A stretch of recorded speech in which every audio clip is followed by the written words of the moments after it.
What's happening, folks? Welcome to Listen in 3D, episode number 34. I'm your boy Justin, aka Too Tall for You Fool, And I'm Netta, aka Wondrous Net. and together we are both Team 3D, the host of Listen in 3D, the host of Listen in 3D, where we discuss, dissect, and debate the music and albums in the world of hip hop and other genres. Like what you're seeing? Do us a favor, like this video, comment, and we appreciate any type of feedback. Share it around so we get discovered a little better. And definitely subscribe if you want to help us out one step further. Click that notification bell when you do subscribe. That way you get notifications when all our videos go live. We typically go live on Wednesdays and the last Saturday of every month, unless that month has 5 Wednesdays, and we won't put out a video that Saturday unless we have some bonus content we want to put out. For the most part, if you want to podcast the show, you could do so on Spotify, Amazon Music, or iHeartRadio. If you have a question for us, email us listenin3d@gmail.com. It's listenin3d@gmail.com. No underscores, no spaces, nothing like that. And anything else I'm forgetting? If you do come to our channel, we do have a lot of shorts on the channel, so help us out and just watch a short or two. That way we come up in your algorithm. We have shorts coming out several times a week, so just share those around. Also, it's hot takes from some of our previous episodes. I even link them to what episodes they are in the description, so that should help you guys out too, to go to an episode you may want to see. I know we've done a lot of great albums and we got more coming, so if you do have any requests of album you do want us to do, just leave it in the comments. Reach out to us on Instagram, TikTok, whatever. We have a lot of socials, and I know our Spotify playlist we got to kind of update it a little bit. I've been slacking on that, so yeah. So I will hopefully get that updated pretty soon. So with all the business out of the way, Netta, what's up? What's new? Not much. How about you? Not too much new on my end. So listen to this upcoming album that we're about to talk about. I have a question. How did it make you feel? Like, did it any feelings you had going into it or anything? Um, yeah, I didn't know how to feel going into it because I just had never heard them before. But throughout the album, I had a mixture of feelings. I was intrigued, perplexed, sad, surprised. Overall, I say it's like it was a fun album, but it was intriguing as well. Well, what did it make you feel like? Definitely that it made me feel that rap can be hardcore without having to be gangster, and definitely these guys that we're about to talk about definitely aren't gangster rappers, but they definitely rewrote the rules of being able to rap in a hardcore perspective, if that makes sense. So if you like what we're about to talk about, give us a like on this video. Lay it on them. Who we talking about today? Legendary group. So today we'll be talking about Public Enemy's It Takes a Nation of Millions to Hold Us Back. It was released June 28th, 1988. It was their second studio album. It was certified platinum. It peaked at number 1 on the R&B and hip hop album charts and number 42 on the Billboard Top 200. They had singles including Rebel Without a Pause, Don't Believe the Hype, Bring the Noise, Night of the Living Bassheads, Black Steel in the Hour of Chaos, and there were music videos for all of the singles. They have some names on those singles. Yeah, there's some pretty long names. Some of them were pretty long too. Yeah, some of these song titles are. We'll get into it and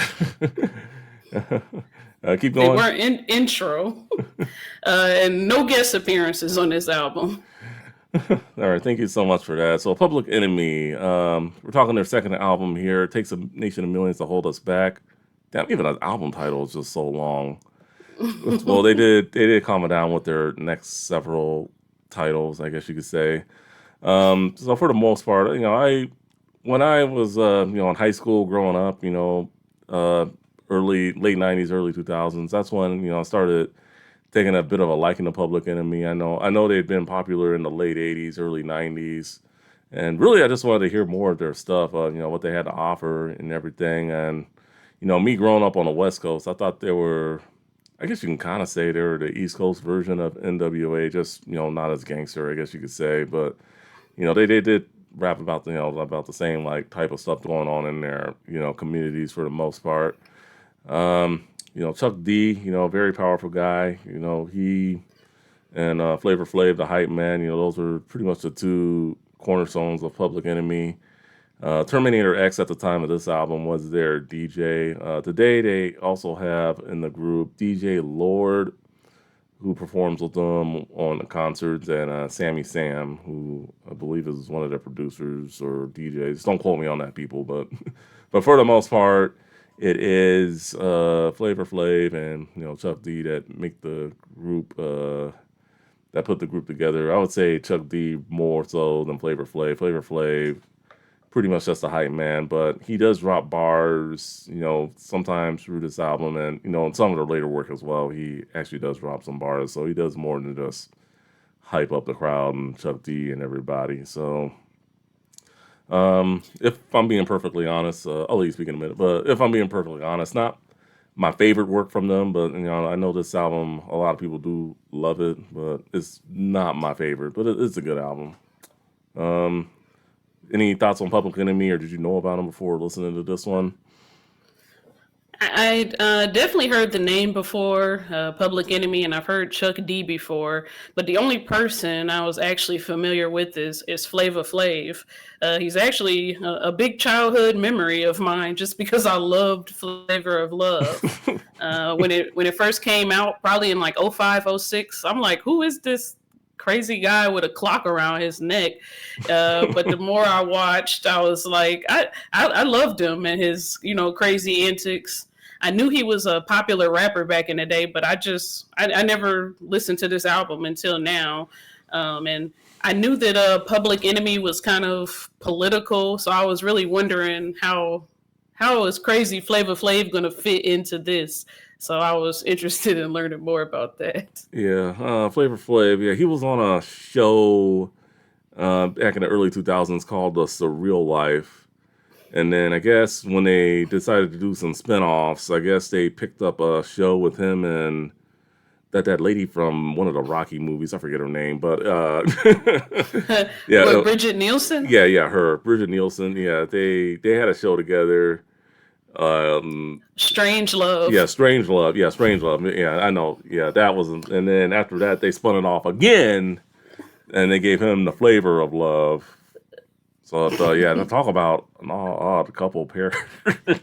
Yeah, Strange Love. Yeah, Bridget Nielsen. Yeah, yeah, Yeah, very very strange. I felt like throughout this album, like I was wondering where he was gonna be, and it felt like he was like the layperson translator, and he gave everything a comedic spin. He would be mm, like, "Hey, yo, Chuck, I don't understand this, man," and make him say it in a different way. yeah, So I thought he fit in pretty well.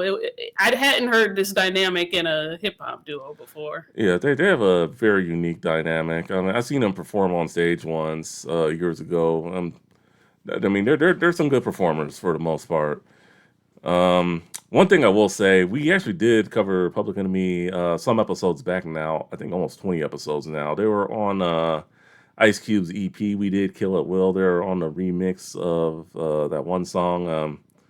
If I can find it real quick. You know what? I forget the name of the song, but they were on one of the songs there. So you can definitely check out that episode. It was episode number, I want to say 13. Yeah, episode 13. If you want to check out the review we did there.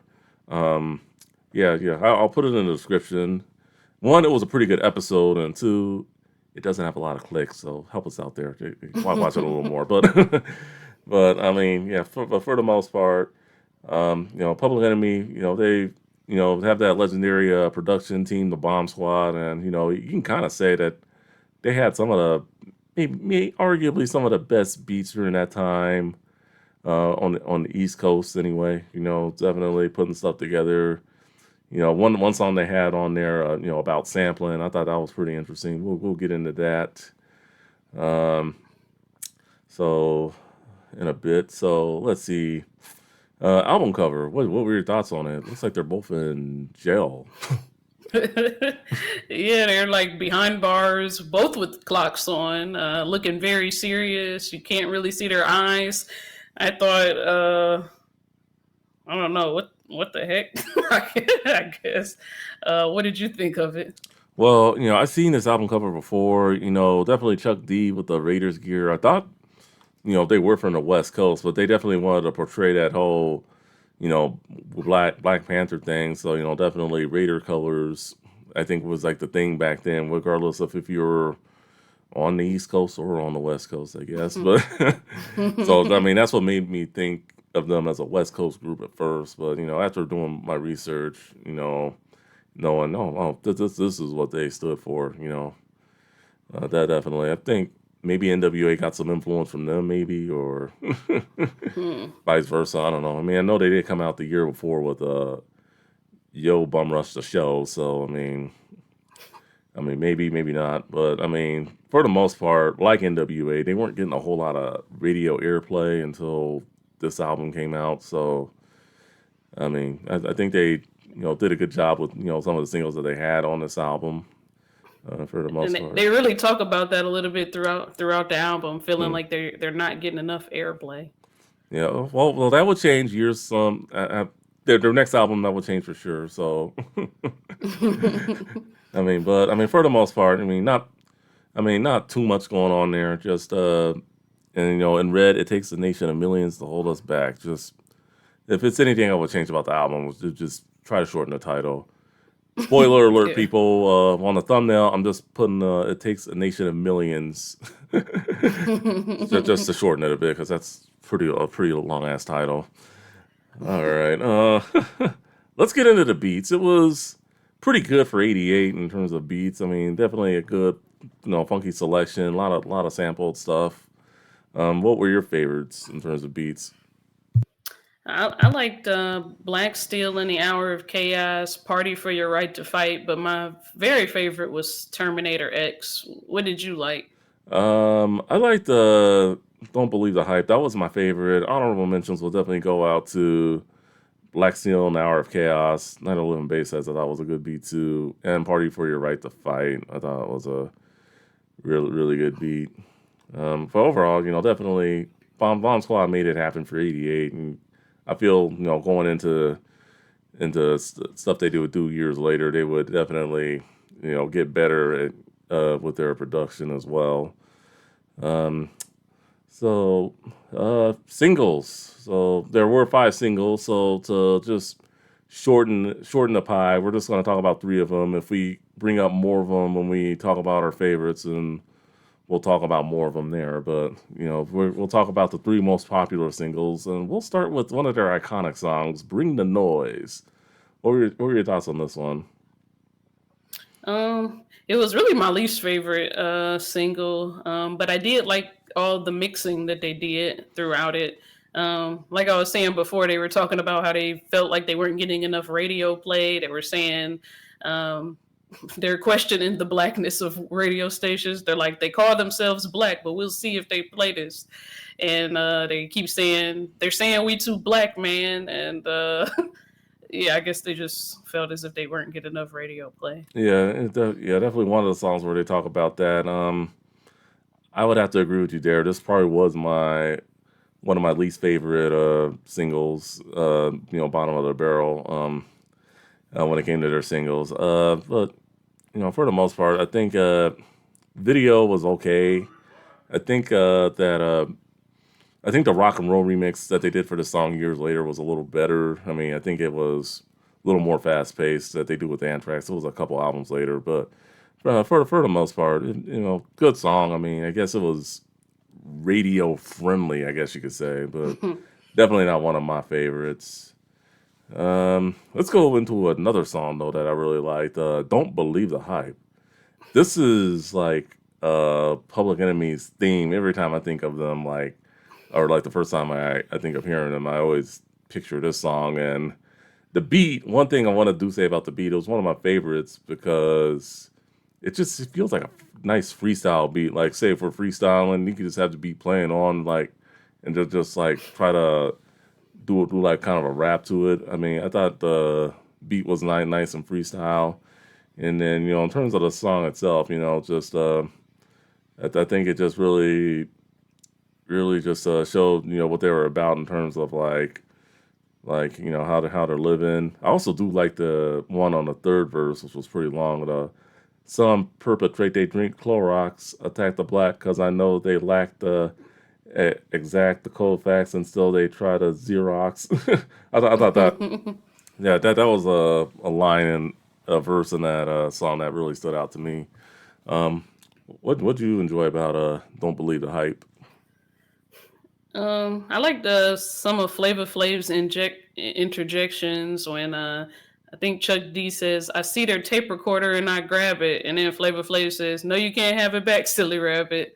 I thought that was funny, and I liked when Chuck D said, "I don't rhyme for the sake of riddling," and daytime radio.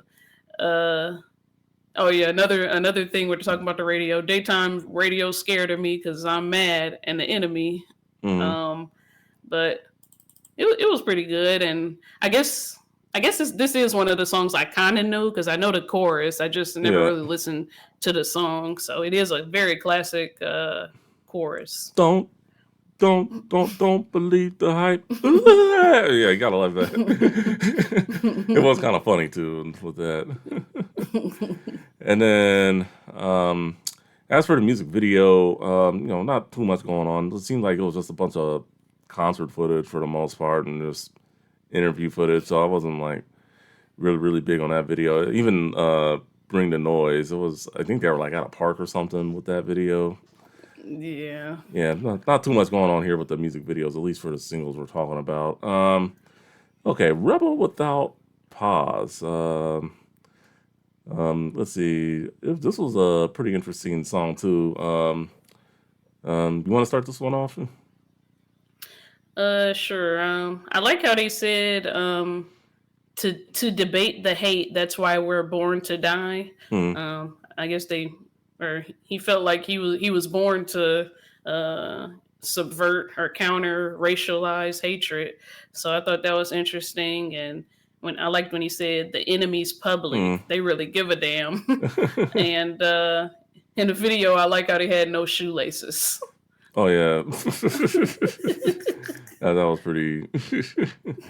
Yeah, I mean, I do like the beginning. Yes, the rhythm, the revel. I know that's been sampled somewhere before. That's kind of the interesting thing about hip hop. When, like years later, you'd see like their stuff being sampled on like other songs. So yeah, so I Yeah. do like that part. Yes, the rhythm, the revel, without a pause. I'm lowering my level. The hard rhymer where you never been. I'm in. You want to say I'm styling.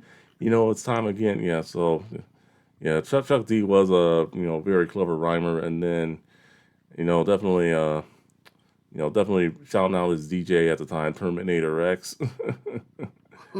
Yeah. I thought the Terminator X guy he was really good. He kind of had his own language throughout the album of like his mixing and stuff. Yeah, So I liked him. yeah, definitely very clever for it being 1988. But Yeah. good song. I mean, I liked it better than Bring the Noise was yeah. All right, so now that we talked about those three tracks, let's get into our favorites. What do you got?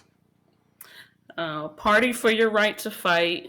I knew you'd Caught. like that Can we one. get caught? Can we get a witness? And louder than a bomb.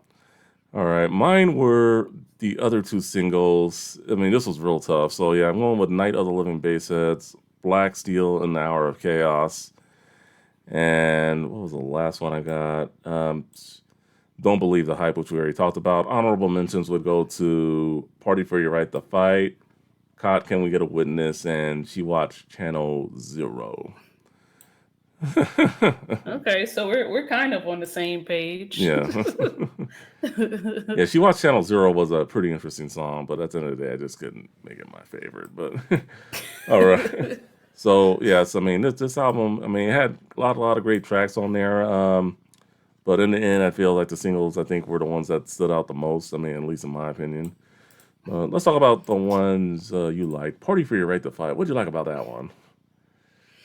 I Was liked the beat. I liked that it was kind of a play on that the Beastie Boys song "Fight for Your Right to Party," and I liked that they actually like yell sang it, kind of like the Beastie Boys. And I didn't too much like the Beastie Boys yelling, but I think I like this yelling a little more. Um, I like that they had like a lot of historical references throughout the oh album, yeah, J. Edgar and Hoover, and then and then at the end, I like when they have like Malcolm X talking about advocating self defense, and then on top of it, Flavor Flav is like, "Yeah, boy," yeah, and so somehow it just works. So I really like that song. yeah, it's a good song for the most part. Lyrically, I didn't think too much was going on. I mean, I do like the name drops that they put throughout history. With J. Edgar Hoover, Newton Cleaver, and Seal. Elijah Muhammad. But I think one lyrically, the thing that really stood out to me the most, and with it being the last song, but it's a proven in fact, it takes a nation of millions to hold us back. Yeah. What a way to end the album. Well, what a way to really what a way to end the album. So Yeah, that was really good. Out of all the albums we've reviewed, not too many actually like say the name of the album in the album. unless it's the title song, but that's different. So I don't count Right. those. So, Yeah. Yeah. so So it was a very good way to wrap it up. all right, and then the other one was "Caught." Can we get a witness? Want to talk about that one? Yeah. I liked how they were just. I guess it was the beginning of them learning that you can't just sample beats and get away with it. So Flavor Flav is like, y'all can't copyright no beats, man. And they're just like, why are you doing this? And Chuck D says, I found this mineral. I called it a beat. I paid zero. So to them, beats, they shouldn't really have ownership. And I was kind of wondering. I was listening to or not listening, but I was reading an interview with Chuck D, and he was saying the sounds were all collaged together to make a sonic wall. Hmm. Putting 100 small fragments into a song meant you had 100 different people to answer to. And he was saying now a lot of people just use one primary sample, so they only have one person to answer to. So I was like, man, what would be happening today if hip hop were allowed to press forward and keep sampling from thousands and hundreds of different spots without having to pay everyone? I think we would have been in a way different, a way bigger, probably better place by now. So I think we missed out on some real art. Yeah, I mean, aside from what they're saying in the song, I mean, I can go into what my thoughts on sampling are. I mean, I know it's gone way, way, way, way expensive, which, to the point where it's like a new artist, if they want to come out, they pretty much gotta do it as a mixtape now. So I feel like that's not fair to them. I'm not saying that, the beats that are being made today are, like bad or anything. I think some of them are. Some I don't think everything that's coming out today is excellent. Don't get me wrong, but I feel like if someone made like the original sample, it's like, I mean, I know it's someone else's work, but it's like, how did they do it? I mean, if they came up with that originality, it's like, okay. So I think it's like the music industry and people just trying to make money off it when it comes to sampling. Um, How does making it a mixtape get around that rule? they're not selling it. Oh, okay, Yeah, okay. yeah. So yeah, if they're not selling it and they're not making money off it, then I mean, they should be able to do that. So, but because there are a lot of great beats being made, but it's just like you got to get clearance from this, that, especially if you're using like 5, 6 samples. Like that one song, going back to Ice Cube's "Kill at Will" EP, "Jacking for Beats." I think I said in that episode that was the most expensive song he ever made, and that was because he used like a lot of samples, and then he had to pay the samples of the people that they sampled. So Yeah. yeah. So I mean, Aside from what they're saying from the song, I mean, I see where he's coming from during that time. I mean, I guess it is a lesson. Like, hey, if you're gonna start making some music, definitely do your research, do see how copyright works and all that stuff. Before you end up in court. And to this day, you still see artists going to court for songs that were made years ago because they didn't get permission for it, which I think is just like, I just think it's like ridiculous. But hip hop, at the end of the day, it's a lot of things. But one thing when it comes to making beats, I feel it is, sample making. I feel like that part of it too is also a part of it. Sampling, other music, whether it be rock, jazz, whatnot. I mean, that's just my opinion. When it I, comes down to it. I found it funny because like as soon as the song turns off, another song came on. What was it called? The song after it, She Watched Channel Yeah. Zero. Oh yes. Right after that song comes off, the beat on that song is one I've only ever heard on a Jay Z song. So I'm like, I wonder if they actually end up making money from Jay Z like 20 years later, I, right after yeah, I think that's how it works. I think it's whoever they sampled originally is already bound to get some. Like Jay Z would have to pay him out. Yeah. So, Oh, show him what you got. That one. oh yeah, show him what you got. Oh that. Oh yeah, yeah, I missed that song. Yeah, show him what you got. Yeah. So, but yeah, I mean, otherwise, good song, good lesson. If anyone's trying to get into the music industry, whether regardless of what genre, just make sure the sampling rules. Like I said, it's more expensive now, and I think that's why a lot of artists don't do it anymore. Because I mean, if it wasn't that expensive to do it, then I think you'd still be seeing better quality beats. But like I said, there are good quality, but like I said, not everything that comes out. Some of these beats that are coming out today are trash. I'm just Yeah. being real with you about that. Yeah. And then what was your last pick in terms of pick? Louder than a bomb. Louder than a bomb. What would you like about that one? I just like how he's pretty much just professing how strong words are. Hmm. He says, "I stand accused of doing harm because I'm louder than a bomb." He says, "I'm even lethal when I'm unarmed because I'm louder than a bomb." And it reminded me of the quote, "The pen is mightier than the sword." Just meaning that the power of influence and persuasion of minds is a far greater than the power of to physically exert force upon someone. So I really liked that he was saying that. I mean, I do like, yeah, some of the words he uses in this song are clever. For example, so I care where you at, black, and at home I got a call from Tony Rome. The FBI was having my phone. I never live alone. I never walk alone. My possessor's always ready, and they're waiting in my zone. So I mean, I thought that was a pretty clever line in the first verse. For the most part, definitely a clever use of words in this song. But just in terms of just anything else, didn't really jump out at me Yeah. too much, in my opinion. But good song nonetheless. Um, let's see. So we're going to my other two favorite songs, which were the singles. How original! All right. So Night of the Living Bassheads. I thought this was a interesting song because we it just really just put a picture on what's going on in the community in terms of uh, drugs being sold, and it brought me back to the classic campaign in the '80s, the war on drugs. So I mean, Just say no. yeah, just say no, yeah, for that crap. But it's like, hey, if they're bringing the stuff, the white man's putting it in our neighborhoods for us to sell to each other, and us kill each other off. I mean, yeah, I mean, and they pretty much pointed it out in the music video too. Speaking of the music video, I thought the music video was pretty funny, especially with Flavor Flav and that news reporter trying to be all serious. I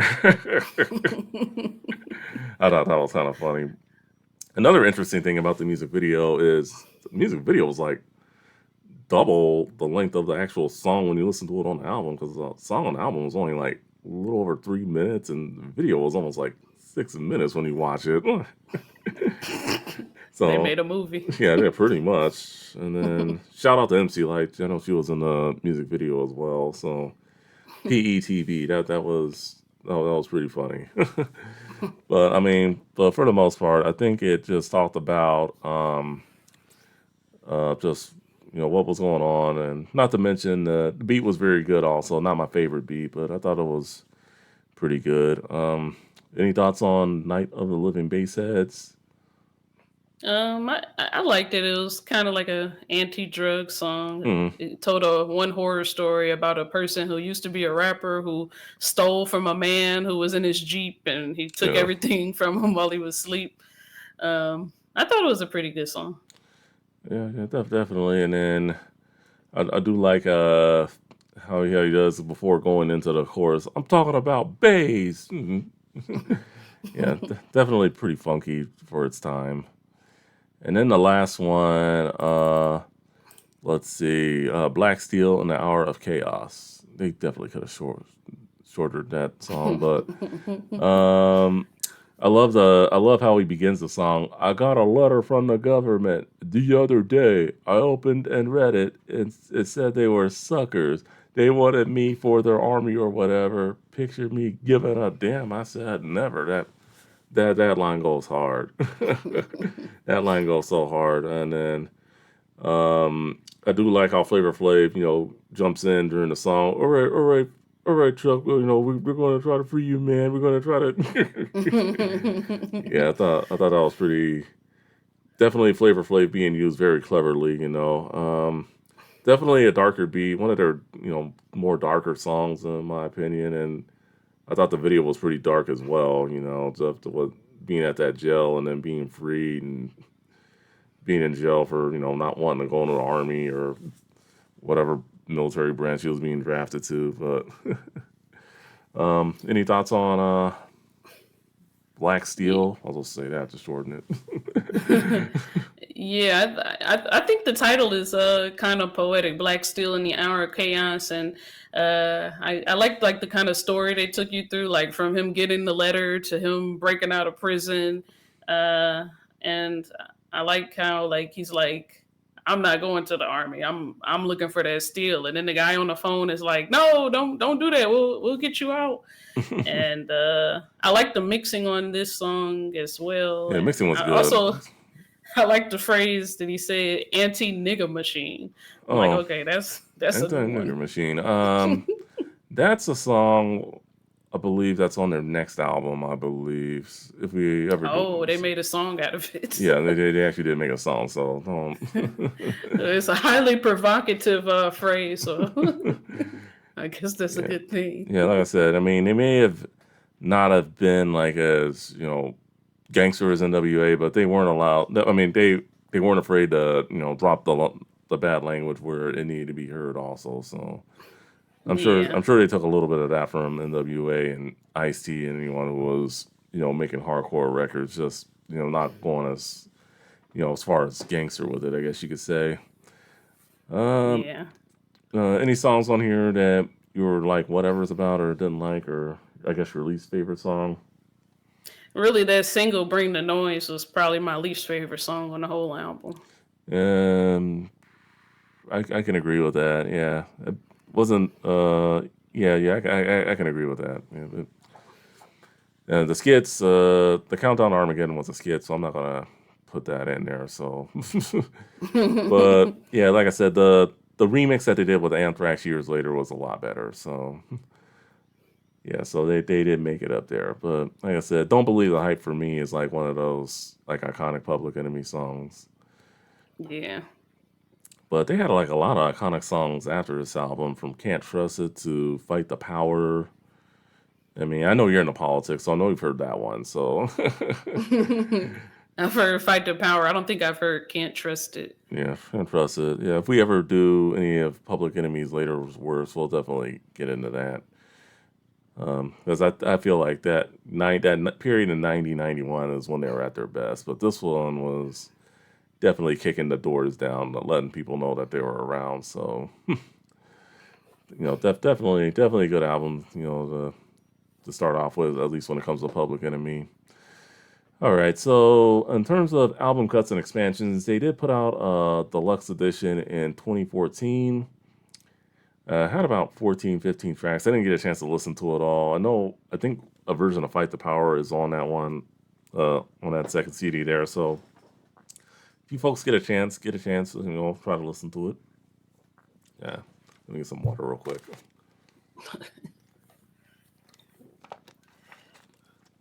Having trouble talking over my words today. All right. But yeah, there is a expansion out there, so definitely check it out. It should be on Spotify and Apple Music. As for recommendations, NWA Straight Outta Compton, I've talked about them a few times. Definitely check that out. That also came out in 1988. Also, if you're looking for some more hardcore rap, Boogie Down Productions put out By All Means Necessary in 1988 as well.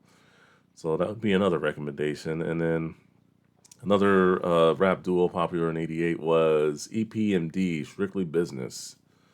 I think we're doing that one, maybe not anytime soon, but I think sooner rather than later. So EPMD, be on the lookout for. We do have an episode coming with them pretty soon. And then just overall, check out Public Enemy, their whole catalog. They have a lot of work.